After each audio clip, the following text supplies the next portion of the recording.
Hello students, आज हम start करेंगे इनऑर्गेनिक केमिस्ट्री का सबसे इम्पोर्टेंट टॉपिक या चैप्टर बोल दो, केमिकल बॉन्डिंग। और केमिकल बॉन्डिंग में सबसे पहले मैं तुम्हें बताऊंगा कि केमिकल बॉन्ड्स क्या होते हैं। तो बॉन्ड्स का मतलब होता है टू या more than two chemical species के बीच में जो फोर्स ऑफ अट्रैक्शन होता है उसी को हम क्या बोलते हैं, बॉन्ड्स बोलते हैं। अब बॉन्ड्स क्या कितने टाइप के होते हैं, अलग अलग टाइप के होते हैं। तो हमें इसको थोड़ा सा एक छोटा सा एग्जांपल से समझाता हूं।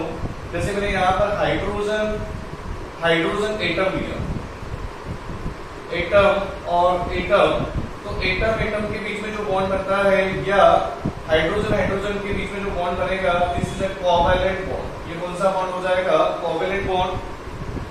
इसी तरह से मॉलिक्यूल्स के बीच में जो बॉन्ड बनता है H2 मॉलिक्यूल्स, इनके बीच में फोर्स ऑफ अट्रैक्शन लगेगा, तो यहाँ पर कौन सा बॉन्ड बनेगा, इंटर मॉलिक्यूलर बॉन्ड।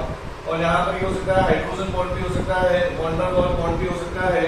तीसरा आता है आयंस के बीच में जो फोर्स ऑफ अट्रैक्शन लगता है, तो आयंस के बीच में जो फोर्स ऑफ अट्रैक्शन लगेगा उससे जो बॉन्ड बनता है वो होगा आयोनिक बॉन्ड, NaCl। तो इस तरह से एटम के बीच में फोर्स ऑफ अट्रैक्शन से बनेगा इंटर एटॉमिक बॉन्ड, मॉलिक्यूल्स के बीच में फोर्स ऑफ अट्रैक्शन से बनता है इंटर मॉलिक्यूलर बॉन्ड, और आयंस के बीच में फोर्स ऑफ अट्रैक्शन से बनता है आयोनिक बॉन्ड। तो इस तरह से हम यहाँ पर केमिकल बॉन्ड को क्लासिफाइड कर सकते हैं। तो यहाँ पर मैं नेक्स्ट लेता हूँ, क्लासिफिकेशन ऑफ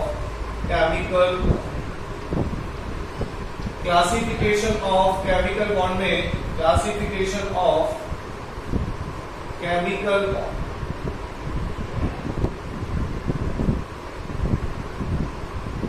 और यहां पर मैं केमिकल बॉन्ड्स या बॉन्ड्स को टू कैटेगरीज में क्लासिफाइड करता हूं।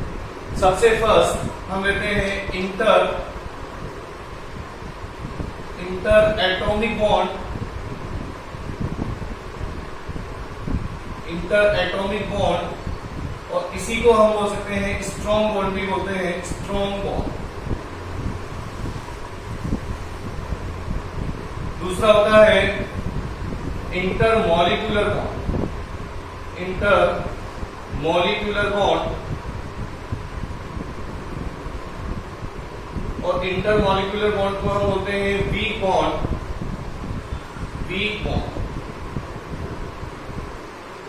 इंटर मॉलिक्यूलर बॉन्ड को हम क्या बोलते हैं, वीक बॉन्ड। अब आता है कि इंटर एटॉमिक बॉन्ड में कौन कौन से बॉन्ड आते हैं। तो इंटर एटॉमिक बॉन्ड या स्ट्रॉन्ग बॉन्ड जिनकी एनर्जी 200 किलो जूल से भी ज्यादा होती है, और इनकी एनर्जी होती है यहाँ पर 42 किलो जूल पर मोल।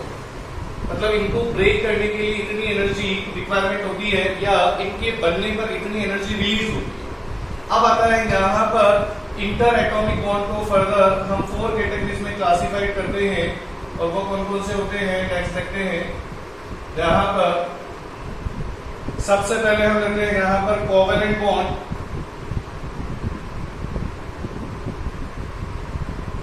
आयोनिक बॉन्ड, मेटेलिक बॉन्ड,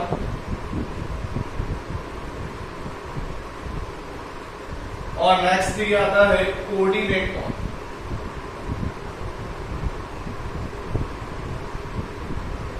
तो इस तरह से स्ट्रॉन्ग बॉन्ड को 4 कैटेगरीज में हम क्लासिफाइड करते हैं, कोवैलेंट, आयोनिक, कोऑर्डिनेट और मेटेलिक। इसी तरह से इंटर मॉलिक्यूलर बॉन्ड यहाँ पर, और इंटर मॉलिक्यूलर बॉन्ड को 2 कैटेगरीज में हम क्लासिफाइड करते हैं, और ये होते हैं सबसे पहले हाइड्रोजन बॉन्ड, और आता है दूसरा वंडरवॉल। फोर्स ऑफ अट्रैक्शन बोल दो या वंडरवॉल बॉन्ड बोल दो। तो इस तरह से हम केमिकल बॉन्ड को 2 कैटेगरीज में क्लासिफाइड करते हैं, इंटर एटॉमिक और इंटर मॉलिक्यूलर। और इंटर एटॉमिक जो होते हैं वो एटम्स के बीच में लगते हैं, और ये क्या होंगे, स्ट्रॉन्ग बॉन्ड होते हैं, जबकि ये क्या होते हैं, वीक बॉन्ड होते हैं, जो मॉलिक्यूल्स के बीच में होंगे। और इंटर एटॉमिक बॉन्ड या स्ट्रॉन्ग बॉन्ड को 4 कैटेगरीज में हम क्लासिफाइड करते हैं, और इंटर मॉलिक्यूलर बॉन्ड को हमने 2 कैटेगरीज में क्लासिफाइड किया। अब आगे हम नेक्स्ट देखते हैं कॉजेस ऑफ बॉन्ड फॉर्मेशन। मतलब बॉन्ड क्यों बनता है, सिंगल सिंगल एटम अपने आप में एग्जिस्ट क्यों नहीं करते हैं, वो बॉन्ड क्यों बनाते हैं, तो उसको हम next causes of bond formation. और कॉजेज ऑफ बॉन्ड फॉर्मेशन में पहला रीजन होता है कि एटम की फ्री स्टेट में एनर्जी ज्यादा होती है और वह आपस में बॉन्ड बना करके एनर्जी को रिलीज करते हैं या एनर्जी को मिनिमम करते हैं और स्टेबिलिटी को गेन करते हैं। इसलिए वो क्या बनाते हैं आपस में, बॉन्ड। तो यहाँ पर tendency to acquire minimum energy, tendency to acquire minimum energy, क्योंकि इंडिविजुअल स्टेट या फ्री स्टेट में एटम की एनर्जी बहुत ज्यादा होती है। अब जैसे इसके बीच में कर्व से इस चीज को हम एक्सप्लेन करते हैं, जहां पर मैंने ग्राफ लिया इंटरन्यूक्लियर डिस्टेंस, यह इंटरन्यूक्लियर डिस्टेंस है भाई, इंटरन्यूक्लियर डिस्टेंस, और यहां पर पोटेंशियल एनर्जी, इंटरन्यूक्लियर डिस्टेंस और यह एनर्जी के बीच में कर्व है। जैसे दो एटम है फ्री स्टेट में, ए और बी, इनके बीच में कोई फोर्स ऑफ अट्रैक्शन नहीं है, कोई रिपल्शन नहीं है, ये दोनों आपस में एक दूसरे के पास आते जा रहे हैं और ये दोनों इनफाइनाइट डिस्टेंस पर ही आपस में एक दूसरे के पास आते जा रहे हैं और एनर्जी को डिक्रीज करते जा रहे हैं और डिक्रीज करके एक पॉइंट पर इनकी एनर्जी मिनिमम हो जाएगी, वहां पर अट्रैक्शन क्या हो जाएगा, मैक्सिमम, और उस केस में ही ये बॉन्ड का फॉर्मेशन करते हैं। अब अगर हम उल्टा चलते हैं तो ये अपनी एनर्जी को क्या करते हैं, इंक्रीज, तो यहाँ पर रिपल्शन चालू हो जाता है, इस पॉइंट पर ही अट्रैक्शन होता है। और अट्रैक्शन जहां पर हम बोल सकते हैं इनवर्सली प्रोपोर्शनल होता है एनर्जी के, एनर्जी जितनी कम होगी अट्रैक्शन उतना बढ़ेगा और स्टेबिलिटी की भी डायरेक्टली प्रोपोर्शनल होता है, स्टेबिलिटी बढ़ जाएगी एक तरह से, क्योंकि एनर्जी कम तो स्टेबिलिटी ज्यादा। तो इसलिए एटम आपस में क्या बनाते हैं, बॉन्ड बनाकर अपने आप को क्या करते हैं, स्टेबल। पहला रीजन तो ये था। दूसरा रीजन आता है सेकंड, यहां पर tendency to acquire, tendency to acquire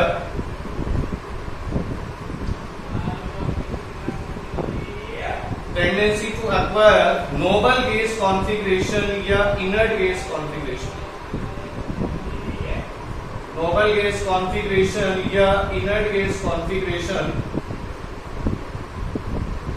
every element या ईच एलिमेंट की टेंडेंसी होती है कि अपने वैलेंस शेल में 8 इलेक्ट्रॉन कंप्लीट करे और इनर्ट गैस कॉन्फिगरेशन अकर करे। इनर्ट गैस कॉन्फिगरेशन अकर इसलिए करता है क्योंकि खुद इनर्ट गैस जो होती है वो अपने आप में स्टेबल होती है, उनकी बॉन्ड बनाने की टेंडेंसी नहीं होती। इनर्ट गैस का जो कॉन्फिगरेशन होता है वो स्टेबल होता है, उनके वैलेंस शेल में 8 इलेक्ट्रॉन कंप्लीट होते हैं तो उनकी बॉन्ड बनाने की टेंडेंसी नहीं होती। तो हर एलिमेंट ये चाहता है कि वह इनर्ट गैस कॉन्फिगरेशन अकर करे या नोबल गैस कॉन्फिगरेशन अकर करे। तो कैसे करेगा, तो या तो इलेक्ट्रॉन का ट्रांसफर करेगा या इलेक्ट्रॉन की शेयरिंग करेगा, और इलेक्ट्रॉन की शेयरिंग या इलेक्ट्रॉन का ट्रांसफर करके वो क्या बनाता है, बॉन्ड बनाता है और अपने वैलेंस शेल में 8 इलेक्ट्रॉन कंप्लीट करता है। तो इस तरह से सेकंड जो इंपॉर्टेंट पॉइंट आता है कॉजेज ऑफ बॉन्ड फॉर्मेशन में, वो आता है tendency to acquire noble gas configuration. और हम जिसके बैलेंस शेल में 8 इलेक्ट्रॉन कंप्लीट होते हैं उसे ही हम ऑक्टेट रूल बोलते हैं। तो ईच एलिमेंट या all atoms to achieve 8 electron in valence shell, this rule is known as octet rule. इसी रूल को हम क्या बोलते हैं, ऑक्टेट रूल। इसी रूल को हम बोलते हैं ऑक्टेट रूल। और ऑक्टेट रूल में यहां पर आता है कि every elements 8 electron to achieve 8 electron in valence shell. हर एलिमेंट अपने बैलेंस शेल में 8 इलेक्ट्रॉन अचीव करने की टेंडेंसी रखता है, जिससे कि वह इनर्ट गैस कॉन्फिगरेशन को अकर कर सके और अपने आप में स्टेबल हो सके। और इसीलिए ही क्या होता है, एवरी एलिमेंट या ईच एलिमेंट क्या बनाता है, बॉन्ड का फॉर्मेशन करता है, इलेक्ट्रॉन की शेयरिंग करके या इलेक्ट्रॉन का ट्रांसफर करके। नेक्स्ट हम लेते हैं ऑक्टेट रूल के एक्सेप्शन, कि हर कंपाउंड्स या हर मॉलिक्यूल्स ऑक्टेट रूल को फॉलो नहीं करता है। तो exception of octet rule, exception of octet rule,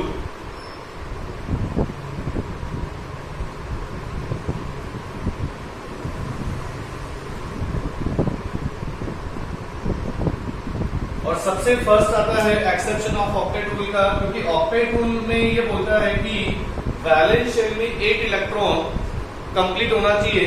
तो जिनमें 8 इलेक्ट्रॉन से कम होता है वो भी ऑक्टेट रूल को फॉलो नहीं करता है, और जिनमें 8 इलेक्ट्रॉन से ज्यादा होता है वो भी ऑक्टेट रूल को फॉलो नहीं करते हैं। तो यहाँ पर सबसे पहले हम लेते हैं incomplete octet molecules. Incomplete octet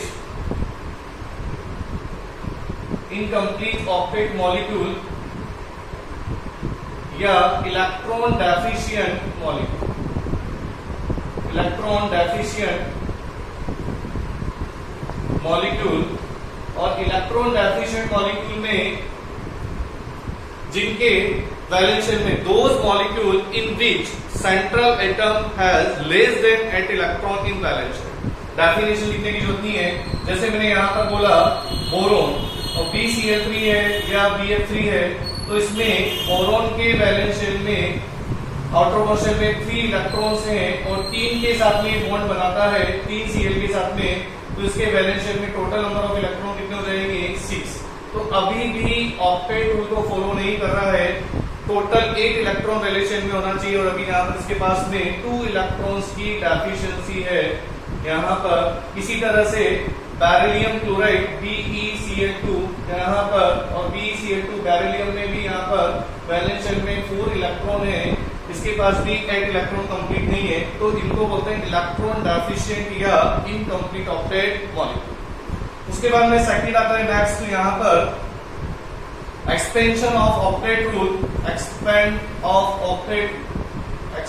of octet rule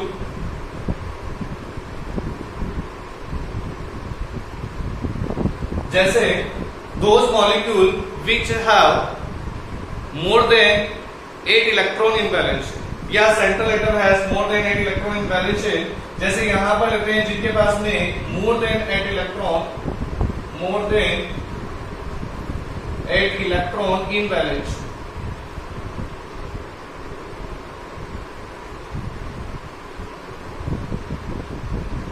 जैसे यहां पर हम लेते हैं PCl5 के वैलेंस शेल में 5 इलेक्ट्रॉन है, 5 क्लोरीन के साथ में बॉन्ड बनाकर के कितने हो जाएंगे टोटल 10 इलेक्ट्रॉन। इसी तरह से SF6 है, SF6 में सल्फर के वैलेंस शेल में 6 इलेक्ट्रॉन है और 6 के साथ ही बॉन्ड बनाता है तो कितने हो जाएंगे 12 इलेक्ट्रॉन।